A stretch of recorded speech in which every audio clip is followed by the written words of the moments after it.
To frankly with Telakapalli. సమకాలీన రాజకీయ అంశాల్లో లేటెస్ట్ పొలిటికల్ అప్డేట్స్ అందించిన మనతో పాటుగా సీనియర్ సంపాదకులు తెలకపల్లి రవి గారు సిద్ధంగా ఉన్నారు. రవి గారు నమస్తే సార్. నమస్తే సార్, కోర్టుకు కొమ్మినేని శ్రీనివాస్ గారు కేసుల ఎఫెక్ట్ ఎలా ఉండే అవకాశం ఉంటుంది, ఎలాంటి సెక్షన్లు అయితే వేశారు, దీని మీద ఏ రకంగా న్యాయస్థానం స్పందిస్తుంది అన్న దాని మీద అందరిలో మెదులుతున్న ప్రశ్న. ఇక రఘురామకృష్ణరాజు గారు ఏపీ డీజీపీకి ఆయన కూడా ఫిర్యాదు చేయడం, పరస్పర ఆరోపణలతో పెరుగుతున్న ఉద్రిక్తత. నిజంగానే అంటే కొమ్మినేని నిన్న తీసుకొచ్చారు, 24 గంటల లోపల హాజరుపరచాలి కాబట్టి బహుశా నిన్న ఉదయం చేస్తుంటారు. 24 గంటలకు ఈరోజు మంగళగిరి కోర్టులో. అవును, వీటన్నిటికీ అదే కదా కేంద్రం, అందరూ అక్కడే ఉంటారు. సో ఖచ్చితంగా ఆయన మీద పెట్టిన సెక్షన్స్ చాలా తీవ్రమైనవి. అవన్నీ లాయర్లు లేకపోతే వాళ్ళు చాలాసార్లు పదే పదే చెప్తున్నారు కాబట్టి ఆ లెక్కలన్నీ నేను డీటెయిల్స్ అన్నీ చెప్పట్లేదు, న్యాయస్థానం చూసుకోవాల్సిందే. కానీ అందులో అతి తీవ్రమైనది వీళ్ళు కూడా ప్రత్యేకించి చెప్తున్నది ఎస్సీ ఎస్టీ అట్రాసిటీస్ కేసు పెట్టారు, దీని కింద బెయిల్ ఇవన్నీ నాన్ బెయిలబుల్ సెక్షన్స్ పెట్టారు అని. మీరు ఇక్కడ ఒక విషయం చూస్తే కొద్ది రోజుల కింద చంద్రబాబు నాయుడు మంత్రివర్గంతో మాట్లాడినప్పుడు అప్పుడు కూడా మనం ఏదైనా చేస్తే పక్కాగాను పద్ధతి ప్రకారం చేయాలి, ఏదైనా తప్పు చేసినప్పుడు దొరికినప్పుడు చట్ట ప్రకారం శిక్షించడానికి ప్రయత్నం చేయాలి. పైగా ఇప్పుడు అంతకుముందు కదా ఒకటి పెట్టి వెనక్కు తీసుకున్నట్టుగా అట్లాంటి సమస్యలు రాకూడదు, కాబట్టి పకడ్బందీగా వ్యూహ ప్రకారమే ఇవన్నీ కూడా చేయాలి అని ఒక నిర్ణయం తీసుకున్నారు, ఆదేశాలు ఇచ్చారు. ఎవరిని టచ్ అంటూ చేస్తే చాలా గట్టిగా చేయాలి అన్నట్టుగా. సరే, రెడ్ బుక్లో అవన్నీ పక్కన పెట్టినాను, నిన్న వాటి మీద వివరంగా మాట్లాడాను. అందువల్ల ఎస్సీ ఎస్టీ అట్రాసిటీస్ కేసు అనే దాంట్లో బెయిల్ రావడం కూడా చాలా కష్టం. మహిళల outraging the modesty of women, అలాగే insulting a particular section of people, ఇదంతా అని ఆమె కేసు పెట్టినామె కూడా ఫిర్యాదు చేసినామె కూడా మాట్లాడారు. అమరావతి ప్రాంతంలో ముఖ్యంగా అక్కడ 33% దళితులు ఉన్నారు. సో 33% మంది దళితులు అంటే దళిత మహిళలు ఉన్నప్పుడు అక్కడ అన్నటువంటిది దళిత మహిళలను కూడా అవమానించటం అవుతుంది అన్నది ఇక్కడ కీలకమైన అంశం. నిజంగానే కుల ప్రాతిపదిక మీద అటు ఇటు మాట్లాడారు, కానీ నిజానికి అక్కడ బీసీలు ఎస్సీలు చాలా ఎక్కువగా ఉంటారు. చాలామంది నాయకులు కూడా అక్కడి నుంచే వచ్చారు, వాళ్ళ తరఫున మాట్లాడే వాళ్ళు కూడా. అలాగే చేనేత వాళ్ళు ఎక్కువగా ఉంటారు, చిన్న చిన్న రైతులు ఎక్కువగా ఉంటారు. అందువల్ల ఈ ఎస్సీ ఎస్టీ కేసు అనేది కోర్టులో వీళ్ళేమీ సమర్థించుకుంటారనే విషయం ఎట్లా ఉన్నా ముందు అది ఆ కోర్టుకు వెళ్తుంది. ఇప్పుడు మీరు వంశీని తీసుకుంటే కూడా ఆయన కిడ్నాప్ చేశాడు, ఆయన మరింత ప్రత్యక్షంగా. అందులో ఆయనను అంతకుముందు బూతుల కంటే కూడా ఈ కిడ్నాప్ కేసులో ఆయన నిందితుడిగా దొరకడం వల్ల ఇక్కడ ఒకటే మీరు అంతఃసూత్రం కనుక మీరు చూస్తే మనం కఠినమైన చర్యలు చేసి కేసులు పెట్టి అరెస్టులు ఏం చేసినా సరే తగిన ఆధారంతో అది చెయ్యాలి అన్నటువంటిదే మీరు రెండు చోట్ల గమనిస్తారు. కామన్ ఫ్యాక్టర్ ఏమంటే ఇక్కడ నోరు జారడమే ఉంది. దాన్ని నేను పదే పదే చెప్పా కదా, దాన్ని ఆయన చాలా ప్రోయాక్టివ్ అనలిస్ట్. వాస్తవంగా తెలుగు మీడియాలో ఈ చర్చల ప్రక్రియను బాగా పెంచిన వాళ్ళలో అతను ఒకడు, అందులో పెద్ద సందేహం లేదు. అప్పుడు సాయంత్రం ఉదయం పూట ఊరికే పత్రికలు చదివేవాళ్ళు, సాయంత్రం పూట ఏమో కూర్చొని మాట్లాడేవాళ్ళం. దాన్ని ఉదయానికి కూడా మార్చి ఫోన్ ఇట్లాంటివన్నీ తీసుకొని ఈ ప్రక్రియకు కొంచెం పెంచేవాడు. రెండో నియోజకవర్గాలు కాబట్టి ఆయనకేదో తెలియదు అని కానీ, లేదా ఆయన ఏదో యథాలాపంగా మిస్ అయ్యాడు కానీ అలా అవకాశం ఏం లేదు. అంతకు మించి దాన్ని ఆయన ఆపలేదు, అదే అయిపోయింది. అందువల్ల దాన్ని ఎలా ప్రొజెక్ట్ చేస్తారు? ఇక్కడ మహిళలు, ఎస్సీ ఎస్టీలు ఒక ప్రాంతాన్ని రెచ్చగొట్టడం, ఇవి చాలా తీవ్రమైన అంశాలు. దీని మీద డజన్ల కొద్ది కేసులు కూడా నమోదైనాయి.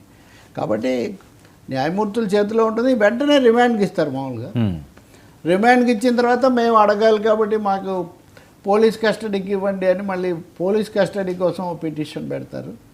ఇదంతా ఒక ప్రక్రియ జరుగుతూ ఉంటుంది. ఈ లోపల హోరాహోరీ ఆరోపణలు ఇవన్నీ బయట జరుగుతున్నాయి. ఇంకా కూడా మనం మాట్లాడాలి కాబట్టి చాలా మల్టిపుల్ కంప్లైంట్స్ ఉన్నాయి.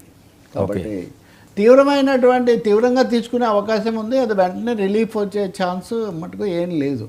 ఇంకొకటి, అసలు వీళ్ళు కూడా ఇటు వాళ్ళ రాజకీయ పక్షంగా వాళ్ళు కానీ లేకపోతే అటు సంస్థ కానీ ఎందుకు ముందస్తుగా కోర్టుకు వెళ్ళలేదు, ముందుగానే దీన్ని ఎందుకు ఆయనకు ఒక ముందస్తు రక్షణ కోసం అడగలేదు అన్నది కూడా ఒక ప్రశ్న. ఎందుకంటే అరెస్ట్ చేస్తారు, ఆయన ఛానల్లో కూర్చొని చెప్పారు అరెస్ట్ చేస్తారు, ఏముంది వయసులో నాకు జరిగేది ఏదో జరుగుతుంది ఈ పద్ధతిలో అన్నవాళ్ళు మరి ఇది ఎందుకు తీసుకోలేదు? చాలా కేసులు చేయరేమో అనుకుని ఉండొచ్చు కదా సార్. అస్సలు అనుకునే అవకాశమే లేదు. ఆంధ్రప్రదేశ్లో ఏ ఒక్క చిన్న పిల్లవాడు కూడా అలా అనుకునేటటువంటి అవకాశమే లేదు. అంటే జర్నలిస్ట్ కదా, ఇప్పుడు జర్నలిస్టులను వాళ్ళు కూడా చాలా మందిని చేశారు కదా, మనం జాబితా చూసాం కదా. జర్నలిస్టులు ఏముంది, ఇప్పుడు అంకబాబు ఉన్నాడు, ఆయన వాట్సాప్ గ్రూపుల్లో ట్రాన్స్ఫర్ చేశాడు. అది కూడా కొంచెం బాగా ఇబ్బందికరమైందే, కానీ వాట్సాప్ గ్రూపుల్లో దానికి అది జర్నలిస్టిక్ యాక్టివిటీ కూడా కాదు, అయినా కానీ చేశారు కదా. అందువల్ల చెయ్యరు అని అనుకున్నది లేదు, చేస్తే మనం దాన్ని అంటే ఈరోజే ఒక సమావేశం జరిగినట్టుగా కూడా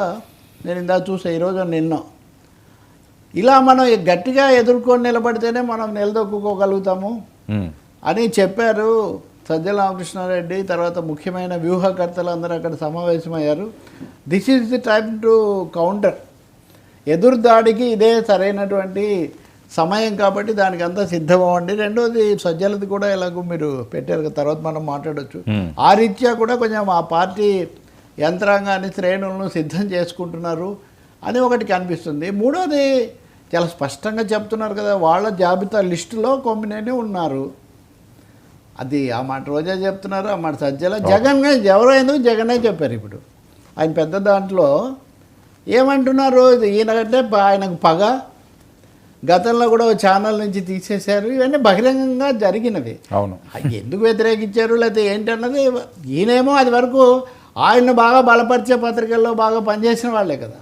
కాబట్టి వ్యక్తిగతమైన అంశాలు ఇక్కడ వేరు, కానీ ఇదేదో సోనియా నుంచి వచ్చినటువంటి విషయం కాదు. కానీ అన్నిటికంటే ఘోరంగా అక్కడ ఆ అంశము మహిళలకు, రాష్ట్రానికి కాస్త ఆలోచించే వాళ్ళకు కూడా బాధ కలిగించింది కాబట్టి ఈ పరిస్థితి తీసుకొచ్చింది. అయితే దీన్ని నేను నిన్న కూడా చెప్పాను, మళ్ళీ చెప్తున్నాను, చాలా అన్యాయంగా మాట్లాడడం అనేది కూడా జరిగింది. దాని మీద కూడా చర్యలు తీసుకోవాల్సిన అవసరం ఉంది.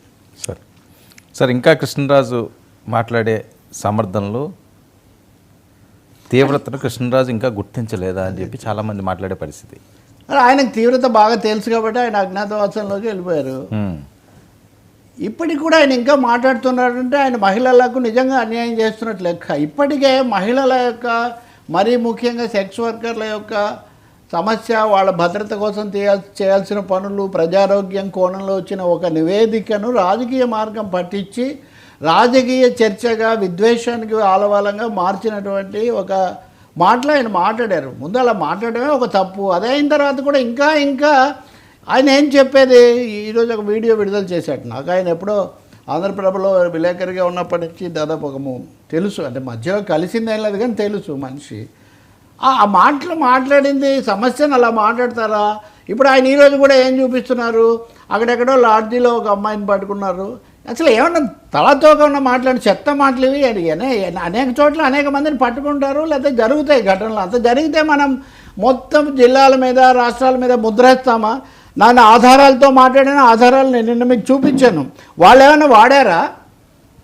ఇప్పుడు భారతదేశంలోనో లేకపోతే ఇంకొక 5 రాష్ట్రాల్లో ఈ సమస్య ఉంది, తీవ్రంగా ఉంది అని వాళ్ళు చెప్పారే కానీ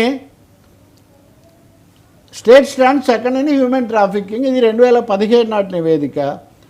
sex workers urge government provide protection. Karnataka, Andhra Pradesh shut up. ఇవన్నీ కూడా ఏం చెప్తున్నాయండి? రక్షణ చర్యలు తీసుకోండి, భద్రత కల్పించండి, ఆరోగ్యాన్ని కాపాడండి. ఈ విధంగా ఇవన్నీ కూడా ఎప్పుడు మొదలైనాయి? ఎయిడ్స్ సమస్య ఇదంతా వచ్చినప్పుడు మొదలైంది. ఆ డైరెక్షన్ ఏంటి? ఒక సామాజిక సమస్యను రాజకీయ విద్వేషానికి, మహిళల పట్ల ఒక అసహ్యకరమైన భాషకు దారితీసి నేను ఆ కోణంలో చెప్పాను, ఆ కోణంలో చెప్పదలుచుకుంటే మీరు ఈ భాష వాడి ఉండరు. ఇంకోటి, అరెస్టులు చేశారు, రాష్ట్రంలో ఇది పెద్ద ఉద్రిక్తమైన అంశంగా మారింది అన్న తర్వాత కూడా సమర్థించుకుంటూ వీడియోలు విడుదల చేస్తే, అంటే మీలో ఇప్పటికి కూడా మీరు చేసింది సమర్థించుకుంటున్నారు. రైటే, నేను గొప్ప సమస్యనే తీసుకొని వచ్చానని మాట్లాడుతున్నారు మీరు. అలాగే ఆయన బలపరిచి ఇప్పుడు ఆ పార్టీ నాయకులు కూడా అందరూ మాట్లాడితే కూడా ఈరోజు వాళ్ళు మహిళల మీద అత్యాచారాలు జరుగుతున్నాయని దాని మీద ప్రదర్శనలు అవన్నీ చేస్తున్నారు. ఖచ్చితంగా ఎవరైనా సరే ఈ నివేదిక నిజం కాదు, లేకపోతే అని నేను తేలిక చేయట్లేదు. నివేదికలు నిజమే. మహిళల మీద ఉదాహరణకు అనంతపురం జిల్లా, సత్యసాయి జిల్లాలో ఒక అమ్మాయి మీద జరిగింది నిజమే. ఈ రోజు కూడా నేను ఉదయం చాలా ఈ చెప్పే పత్రికల్లోనే చూస్తున్నాను, విజయవాడలో కూడా ఇటువంటి ఒక ఘటన జరిగింది. ఘటనలు జరిగాయి, వాటిని ఎలా అరికట్టాలి అనేది మీరు మహిళల కోణం కంటే రాజకీయ కోణం ఎక్కువైపోవడం వల్ల అందులో కూడా అసభ్యమైన బాధ్యతారహితమైన భాష రచ్చగొట్టి మాటలతో మంటలు పెట్టినందువల్ల ఈ పరిస్థితి వస్తే ఇప్పటికైనా చంపలేసుకోకుండా చెత్త మాటలు మాట్లాడితే అసలు ఏమైనా ఉపయోగం ఉందండి? జర్నలిజము భావ ప్రకటన స్వేచ్ఛ దాన్ని బలపరచడంలో నేను ఎప్పుడు కూడా ముందుంటాను, ఇంకా రెండో అభిప్రాయమే లేదు. కానీ ఇప్పటికి కూడా ఆ వక్ర దృష్టితోనే చూసి అవే మాట్లాడడము లేదా అదే ఏదో పెద్ద గొప్ప అనుకోవటము, ఆ భాష వేరుగా ఉంటుందండి. సమాజము సంస్కరణ దానికోసం ఆయన చేసింది చాలా పొరపాటు. ఇప్పుడు ఇంకా సమర్థించుకుంటూ ఉండటం, నా మాటలు ఇటువంటి దానికి దారితీస్తాయనుకోలేదు. ఈ పద్ధతిలో చెప్పే బదులు పశ్చాత్తాపానికి బదులు లేకపోతే ఆత్మవిమర్శకు బదులు తప్పు ఒప్పుకోవడానికి ఒప్పుకోలుకు బదులు ఎదురుదాడి చేయడం చాలా దుస్సాహసం. అది మహిళలకు చేటు తెస్తే ఒక పని. ఇప్పటికే మహిళల సమస్య మీద ఉండాల్సిన అంశం కాస్త ఒక ఎప్పుడు ఉండే విద్వేష రాజకీయాల వైపు తీసుకోవడానికి మీరు కారకులయ్యారు. ఇప్పటికైనా కానీ దాన్ని సవరించుకోండి. మీరు సమాజం ముందో లేకపోతే న్యాయస్థానం ముందో మీరు చెప్పగలిగింది మీరు చెప్పొచ్చు. నేనేమి వ్యక్తిగతంగా అది నాకు ఆ వ్యక్తిగత ఉద్దేశాలు ఇక్కడ ఏమీ లేవు. కానీ ఒక సమస్యను సమస్యగా మీడియా కోణంలో చూసినప్పుడు ఇప్పుడు ఇంకా చాలామంది ఇప్పుడు రకరకాలుగా చేస్తున్నారు. ఉదాహరణకు డిబేట్లు ఎట్లా ఉంటాయి, విశ్లేషకులు. అసలు ఈ విశ్లేషకులు అన్న పదం నేను మీ దగ్గర ఎక్కువసార్లు వాడను, మీకు కూడా చెప్తూ ఉంటాను నేను. మీరు సీనియర్ ఎడిటర్ అనేది అనండి అంటారు, ఓకే ఒప్పుకుంటాం. విశ్లేషణ అంటే ఒక అంశాన్ని రెండు, శ్లేష అంటే రెండు అటు ఇటు చెప్పడం. విశ్లేషణ అంటే మరింత వివరంగా అటు ఇటు ఉన్న భిన్న కోణాలు చెప్పడం. ఆ భిన్న కోణాలు చూస్తారు. భిన్న కోణాలు ఎక్కడ చూస్తున్నారు? ఇప్పుడు సృష్టించిన విశ్లేషకులు అందరూ వన్ సైడ్గా ఏదో ఒకటి నిర్ధారణ అయితే వీడు మనవాడే అని తేలిన తర్వాతే కదా కూర్చోబెట్టుకుంటున్నారు ఎవరైనా. ఏవో కొన్ని ఇట్లాంటి ఛానల్స్లో పూర్తి స్వేచ్ఛ ఇచ్చే వాళ్ళను లేకపోతే పూర్తిగా మొండికేసే వాళ్ళను తప్పితే. కాబట్టి ఇది ఏదో విశ్లేషణ కోసం మాట్లాడాము. విశ్లేషణ విషపూరితంగా ఎప్పుడు ఉండదు. ఒకవైపే చూడు రెండో వైపు చూడొద్దు అనేది ఆయన గారి డైలాగ్. అది కుదరదు. మీరు తెలిసే మాట్లాడారు, తర్వాత కూడా దిద్దుకోవడానికి నిరాకరించారు. తర్వాత 2 రోజుల కాలం మీకు అందుబాటులో ఉన్న మీరు దాన్ని సద్వినియోగం చేసుకోలేదు. ఇప్పటికి కూడా ఇంకా దాన్నే పట్టుకొని వేలాడుతున్నారు. అది ఇక్కడ సమస్య. ఒక ఏడాది పాలన మీద జరగాల్సిన చర్చ కాస్త ఈ వెకిలి వ్యవహారాల మీదకే వెళ్ళిపోయింది మొత్తం. ఇంకేమున్నాయండి రాజకీయ చర్చలు? పాకిస్తాన్ అది పోయా, ఆ తర్వాత ఏడాది పాలన పోయా, ఇప్పుడు ఇదే ఎవరికి వచ్చే మైలేజ్ వాళ్ళు పొందడానికి ప్రయత్నించడం.